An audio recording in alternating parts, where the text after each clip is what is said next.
నమస్తే. సూర్యదేవర రామ్మోహన్ రావు గారి 'Mugdha' next part చూద్దాం. ఏమయ్యా బుద్ధి లేదా? స్టీల్ ప్లేట్లో ఇడ్లీ ఇస్తావా? అరిటాకులు లేవా? వెళ్ళి శుభ్రంగా అరిటాకులు కడిగి తీసుకురా, అప్పుడు ఇడ్లీలు వడ్డించు. సర్వర్తో గట్టిగా అంటున్న ఆ యువకుడి వైపు ఆసక్తిగా చూసింది ముగ్ధ. ఆ యువకుడు చెప్పినట్లుగానే అరిటాకులో ఇడ్లీలు పెట్టి సాంబార్ వేసి వెళ్ళిపోయాడు సర్వర్. పవిత్రంగా ఆకు చుట్టూ నీళ్లు జల్లుకుని తింటున్నాడు ఆ యువకుడు. ఏదో పద్యాన్ని చదువుకుంటూ టిఫిన్ తింటున్న అతన్ని చూస్తూ అందరూ నవ్వుకుంటున్నారు. కొంతమంది కుర్రవాళ్ళు పుట్టుకతో వృద్ధులు అని శ్రీశ్రీ ఇలాంటి వాళ్ళని గురించి అనుంటాడు కదూ, నీలిమ మెల్లగా కామెంట్ చేసింది. అందుకు సురభి మెల్లగా నవ్వింది. కానీ ఆ కామెంట్ అతనికి వినబడింది కాబోలు. తలెత్తి సీరియస్గా నీలిమ వైపు చూసి మళ్ళీ టిఫిన్ మీద పడ్డాడు. మొదటిసారి తెప్పించుకున్న 4 ఇడ్లీలు తినేశాక ఇంకో 4 ఇడ్లీలు తెప్పించుకున్నాడు. ఆ తర్వాత ఇంకో 4. సర్వర్తో పాటు ముగ్ధ, నీలిమ, సురభి కూడా ఆ టిఫిన్ పర్వాన్ని చూస్తున్నారు ఆశ్చర్యంగా. ఆ ఇడ్లీలు కూడా పూర్తయిపోయినాయి. ఓ గ్లాసుడు సాంబార్ తీసుకురాపో, సర్వర్తో గట్టిగా చెప్పాడు. లేకపోతే ఎక్కడ తంతాడు అని సర్వర్ గ్లాస్తో సాంబార్ తేగానే దాన్ని అందుకుని గడగడ త్రాగేసి, ఈ హోటల్లో సాంబార్ బాగుందాయి అని కాంప్లిమెంట్ ఇచ్చి తనే వెళ్ళి అలా చూస్తున్న అమ్మాయిల వైపు చూస్తూ, తిండి కలవాడేనే మనిషి అన్నారు పెద్దలు. అలా 2 ఇడ్లీలు చాక్లెట్లు తిన్నట్టు తినడం కాదు, 6 తినాలి తెలుసుకోండి అని తేంచుకుంటూ లేచి బిల్లు చెల్లించి బయటకు వెళ్ళిపోయాడు ఆ యువకుడు. పుట్టుకతో వృద్ధుడే కాదు, తిండిపోతు కూడాను. వెళ్ళగానే కామెంట్ చేసింది నీలిమ. దానికి నవ్వారు మిగతా ఇద్దరు. ఉదయాన్నే నాకు గుళ్ళో కూడా తారసపడ్డాడు. నా కాళ్ళకి సాష్టాంగ నమస్కారం చేసి మీలో దేవతను చూస్తున్నానని అన్నాడు కాఫీ తాగుతూ చెప్పింది ముగ్ధ. ఈ తిండిపోతుకి దైవభక్తి కూడా ఉందన్నమాట, గేలి చేస్తున్నట్లుగా అంటుంది సురభి. ఎందుకే పాపం, మనకు అతను ఎవరో తెలియదు, ఏమిటో తెలియదు, కామెంట్ చేయడం తప్పు కదూ ముగ్ధ అంది. ముగ్గురు రెస్టారెంట్ నుంచి బయటకు వచ్చారు. అప్పటికి పూర్తిగా తెల్లారిపోయింది. ఎక్కడ చూసినా భక్తజన సందోహం కనిపిస్తోంది. ఆ కుర్ర వృద్ధుడు ఎలాంటి వాడంటావు? సురభి అడిగింది ముగ్ధని. రోడ్డు మీద కనిపించే ప్రతివాడిని చూపెట్టే వాడు ఎలాంటి వాడో చెప్పు అంటే ఎలాగే కసురుకుంది ముగ్ధ. మాకైతే ఇది ఫస్ట్ టైం, నువ్వు రెండోసారి చూడడం కదా, నీ బాడీ లాంగ్వేజ్ ఇక్కడ పనికిరాదా? నీలిమ అడిగింది. నువ్వు ఆ వ్యక్తి గురించి పూర్తిగా తెలియాలంటే అతన్ని పూర్తిగా అబ్జర్వ్ చేయాలి. ఇలా చూడగానే అలా చెప్పడం కుదరదమ్మా. కళ వచ్చిందనుకో, కళ వచ్చినట్టు నీకు స్పష్టంగా తెలిసినా ఆ కళను పూర్తిగా నువ్వు గుర్తుపట్టలేవు. నువ్వే కాదు, ఎవరికైనా అంతే. కొన్ని దృశ్యాలు కలయిక కళ, నీకు అన్ని దృశ్యాలు జ్ఞాపకం ఉండవు, ఉన్నట్టుగా ఉంటాయి అంతే. అలాంటిదే ఇది కూడాను. 2 సార్లు ఒక వ్యక్తి మనకు కనిపించాడనుకో, మొదటిసారి చూసినప్పుడు అతనికి భక్తి తత్పరతతో అతని హావభావాలు, రెండోసారి చూసినప్పుడు అతని ఆకలి దగ్గర హావభావాలు చూసాం. ఇంకా అతన్ని అనలైజ్ చేయాలంటే ఇంకొన్ని సంఘటనలు అవసరం మరి, చెప్పింది ముగ్ధ. మొట్టమొదటిసారి చూసినప్పుడు జయాధ్యక్షని ఎలా అనలైజ్ చేశావు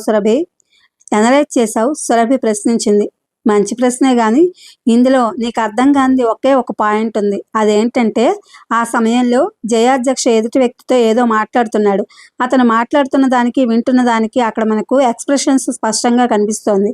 ఇక్కడ అలా లేదే, ఇక్కడ ఆ ప్రత్యేకత లేదు కదా, అనలైజ్ చేసింది ముగ్ధ. అదన్నమాట కదా, ఆలోచిస్తూ అంది సురభి. ముగ్గురు మలుపుల దగ్గర అల్లంత దూరంలో కనిపిస్తున్న కారుని ఆశ్చర్యంగా చూసి ఒకరి వైపు ఒకరు చూసుకున్నారు. నువ్వు అన్నది కరెక్టేనే, జయాధ్యక్ష వచ్చుంటాడు కదూ, సురభి ముగ్ధ వైపు చూస్తూ అంది. వచ్చుంటాడు కాదు, వచ్చాడు, నీలిమ నవ్వుతూ అంది.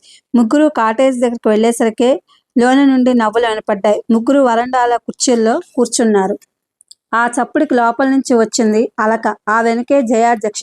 మిమ్మల్ని ముగ్గురిని నిన్న చూశాను, కానీ పరిచయం చేసుకోవడం జరగాలి కదా, తనే అంటూ తనను తాను పరిచయం చేసుకున్నాడు జయాధ్యక్ష.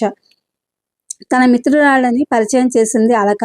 5 నిమిషాల తర్వాత వెళ్ళిపోయాడు జయాధ్యక్ష. అతను అలా కారెక్కి వెళ్ళిపోగానే ఎవరో అనుకుని తనని తీసుకెళ్లారట పోలీసులు.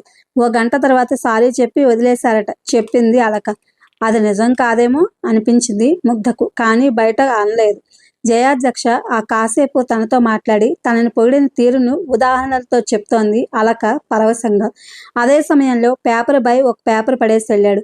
ఆ పేపర్ గబుక్కును చేతిలోకి తీసుకుని చూసింది నీలిమ. ఫస్ట్ పేజీని చూడగానే ఆకర్షించిన ఒక వార్తను చదువుతోంది. తిరుపతి పోలీస్ స్టేషన్ నుంచి తప్పించుకున్న హైదరాబాద్ విద్యార్థులు. వార్తను పూర్తిగా 2 సార్లు చదివి ఆనందంగా ఊపిరి పీల్చింది నీలిమ. అరవింద్ ఫ్రెండ్స్ తప్పించుకున్నారే, ఆనందంగా అందరి వైపు చూస్తూ అంది నీలిమ చేతిలో నుంచి పేపర్ను లాక్కుని గబగబా చదివింది ముగ్ధ. అరవింద్ పోలీసుల చూపుల నుంచి బయటపడ్డాడు కదా, మరి మీరిద్దరూ ఎక్కడ కలుసుకున్నారు? నీలిమ వైపు చూస్తూ అడిగింది సురభి. హైదరాబాద్లో కలుద్దామన్నాడు అరవింద్. చెప్తున్న సమయంలో టెలిఫోన్ మోగింది. సురభి లేచి వెళ్ళి రిసీవర్ తీసింది. 1 సెకండ్ తర్వాత, నీలిమ, నీకే అరవింద్ అట. ఆ మాట వినగానే లేడీ పిల్లలా ఎగిరెళ్ళి సురభి చేతిలోని రిసీవర్ని అందుకుంది. హలో అరవింద్, నేనే నీలిమను. ఫోన్లో అరవింద్ గొంతు బాగా స్పష్టంగా వినిపిస్తోంది. నేనే అరవింద్. నిన్న మీరు కోఆపరేట్ చేయకపోతే నేను కూడా పోలీస్ స్టేషన్లో ఉండేవాడిని. నా తరపున, నా మిత్రుల తరపున థ్యాంక్స్. పోలీసులు మళ్ళీ మీ దగ్గరకు రావడం లేదు కదా? లేదు. ఓకే. పోలీసులకు టోకరా ఇచ్చి మా ఫ్రెండ్స్ కూడా తప్పించుకున్నారు. ప్రస్తుతం మేము కాళహస్తిలో ఉన్నాం. 12 గంటల వరకు ఇక్కడే ఉంటాం. మీకు ఇప్పుడు ఏదైనా పని ఉందా? లేదు. మరోసారి మనం కలుసుకుంటే బాగుంటుంది అనుకుంటున్నాను. రాగలరా? వెంటనే ఏం జవాబు చెప్పాలో అర్థం కాలేదు నీలిమకు.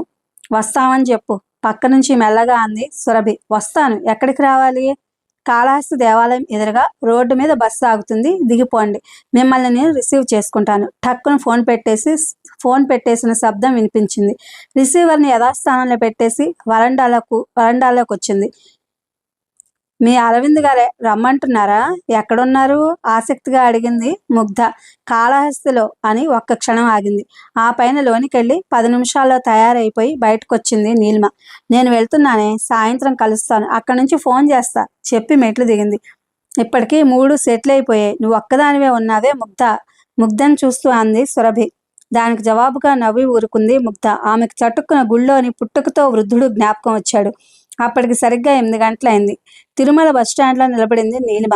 ఆర్టీసీ ఎంక్వైరీ కౌంటర్లో అడిగితే 10 నిమిషాల ముందు 2 కాళహస్తి బస్సులు వెళ్ళిపోయాయని, అరగంట వరకు బస్సు లేదని చెప్పారు. అరగంట వెయిట్ చేయాలా? ప్రపంచంలో అతి చండాలమైన జాబు వెయిటింగ్ అయినా తప్పదు. అరవింద్ కోసం వెయిట్ చేయక తప్పదు. అరవింద్ తను ప్రేమిస్తోందా? అన్న ప్రశ్నకు జవాబు దొరకలేదు నీలిమకి. ఇది ఫ్రెండ్స్, సూర్యదేవర రామ్మోహన్ రావు గారి Mugdha. Thank you for watching.